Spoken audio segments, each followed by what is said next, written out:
Halo, selamat malam. Assalamualaikum, sahabat cahaya kehidupan semuanya. Bagaimana kabar Anda di hari ini, hari Minggu, 6 September 2020? Saya doakan hidup Anda selalu bahagia, selalu penuh kebaikan, dan selalu penuh dengan keceriaan.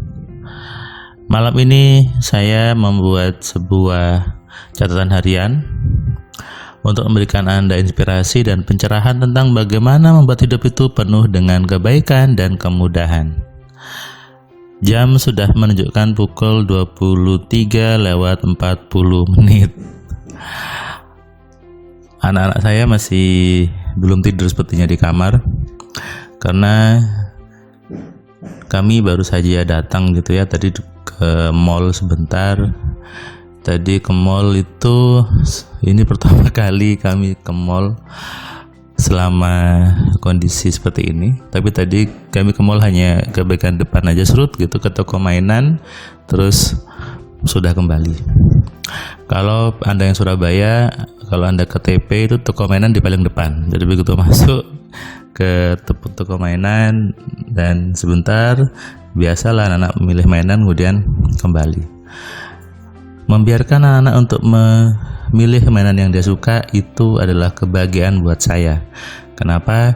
Ketika melihat mereka memilih mainan, mereka senang memilih, kemudian pengen ini, pengen itu buat saya bahagia gitu ya.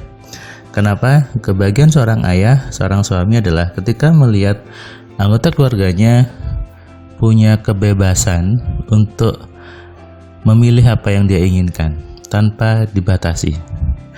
Dan anak saya, dia sudah tahu mana yang harus dipilih gitu ya.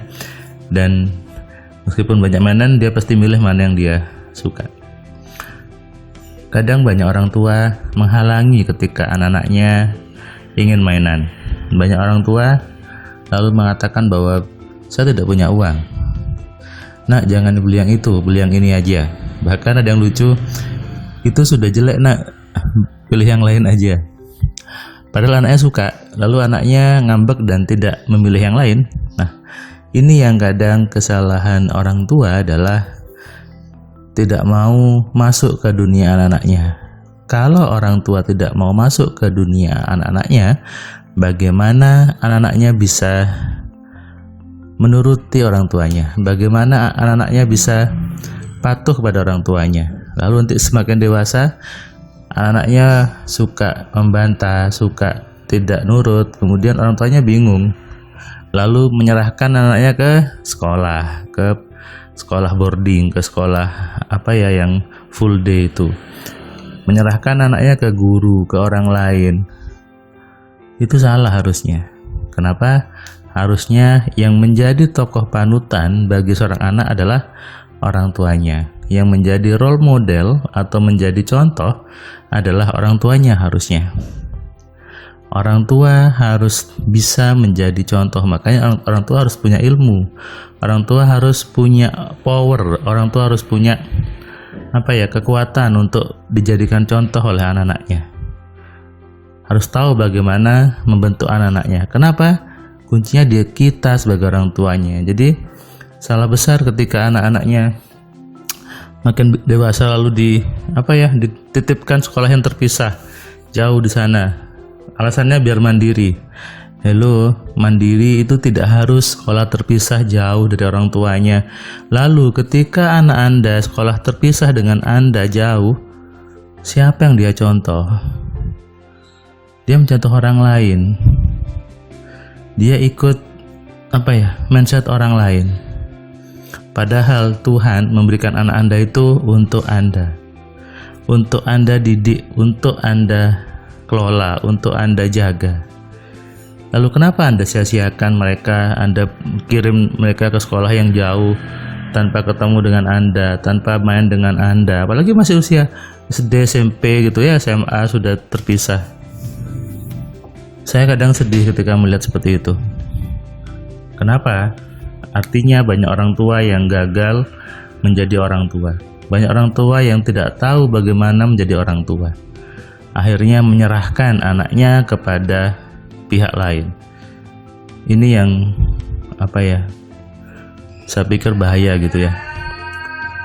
Karena harusnya kekuatan pertama adalah dari keluarga. Kekuatan pembentuk karakter utama dari bangsa ini adalah dari keluarga. Keluarga-keluarga yang bagus, keluarga-keluarga yang punya kekuatan itu membentuk masyarakat yang nantinya juga lebih hebat lagi. Itu yang saya tadi kerjakan malam jam 6:30, jam 7 tadi saya berangkat.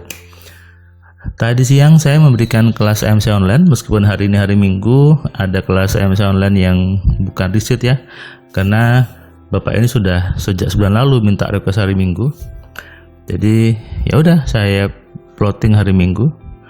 Bapak ini sudah antri lama dan dia sudah bilang bahwa dia sudah pahami isi bukunya, dia sudah terapkan dan terjadi. Dan peserta tadi adalah seorang supervisor di sebuah perusahaan mesin pencetak kata dia, dan dia sudah menerapkan rumus-rumus di buku AMC untuk membuat tim salesnya bekerja, untuk menaikkan omset, dan dia cerita bahwa ajaib, dalam kondisi yang pandemi seperti ini, tim salesnya bisa grow up, bisa tumbuh menjual dengan banyak.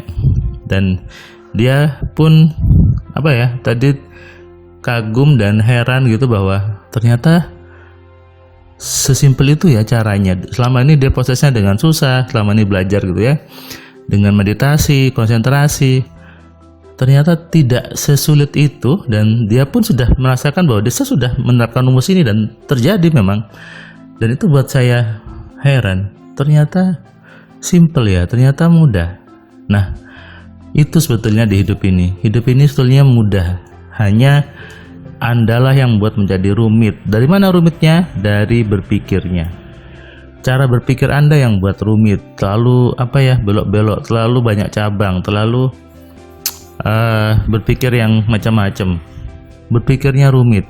Ini bukan urusan konsentrasi atau apapun, karena banyak orang bertanya ke saya, Mas Firman, saya susah konsentrasi sehingga saya tidak bisa berpikir. Tidak ada hubungannya. Bahkan konsentrasi tidak diperlukan untuk berpikir yang benar. Konsentrasi keras itu tidak diperlukan. Kenapa?